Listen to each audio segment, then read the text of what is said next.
Good morning, everybody. I just have one shift today, so let's drive to work together. I am so tired this morning. I feel like I always start off my drive to work by saying how tired I am, but for whatever reason, some nights before I work, I just have such bad insomnia. And it's not that I'm nervous about going into work. I just think it's the concept of having something I have to wake up for, like an alarm set. I don't want to miss it type of ordeal, even though I've literally never slept through an alarm ever. But for whatever reason, sometimes before I go to work, I just don't sleep as well. But honestly, I'll be fine. Once I'm at work, I'm gonna get coffee, I'm gonna get breakfast, I'll be feeling better. Ever since I became a mom, I feel like if I don't sleep as well, like I'm gonna be fine, because there was a time in my life where I was literally not sleeping well for months on end. So one day is not going to be the end of the world for me. But honestly, it just makes me wonder, like, how do you night shifters do it? Because I don't think I would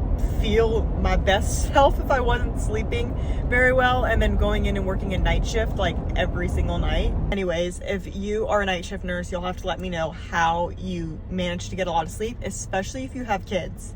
I've actually never done a true night shift as a nurse. A lot of people ask me, like, do you think it's possible to start off on day shift? And absolutely, it's possible. Yes, it is a little bit easier to get onto night shift when you are a newer nurse, but they can't put all the new nurses on night shift or else it's just not gonna go well. At my very first nursing job, I worked a mid shift, which was 3 p.m. to 11:30 p.m. 4 days a week.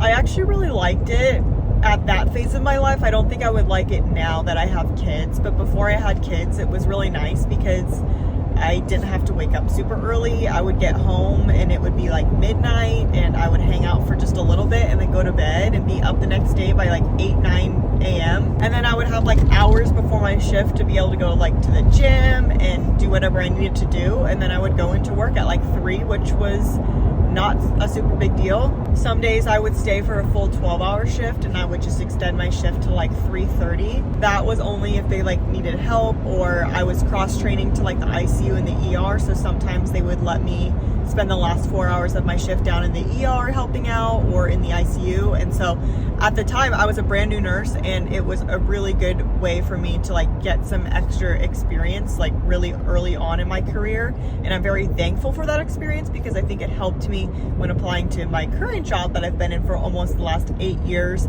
with getting an ICU position. Now that I've worked 12-hour shifts versus 8-hour shifts, day shift versus mid shift, I can definitely say I am more of a 12-hour shift, day shift type of girly. The only thing is now that my kids are starting to get a little bit older, they're starting to get into like the sports activities and games and things like that. And they're going to be starting more full-time school coming up. So it's kind of hard knowing that when I work my 12-hour shifts, I am not going to be able to make it to if they have games on the days that I work or any school things. But I do feel very fortunate that I only work 1 or 2 days a week. And so I can always swap a shift or just arrange my schedule accordingly so that way I can try to be there for most things. But at the end of the day, I know there are things that I am going to miss out on throughout their childhood, but I think I show up 95% of the time. And so if the couple times I have to miss, I know they'll have other people there to support them. And I also think it's good for them to see me doing a career that I love and being a nurse. And not a lot of people can say that they love their jobs and that they show that to their kids, how much they love their jobs. So I think I'm like really helping them form a healthy idea of what a career should look like long term. And for that, I feel very grateful. Well, if I wasn't awake, I definitely am now because my eyes are literally burning out of my eye sockets. But nonetheless, I'm at work. I can't open my eyes. I'm sorry. It's so bright. And I will see you guys in my next video.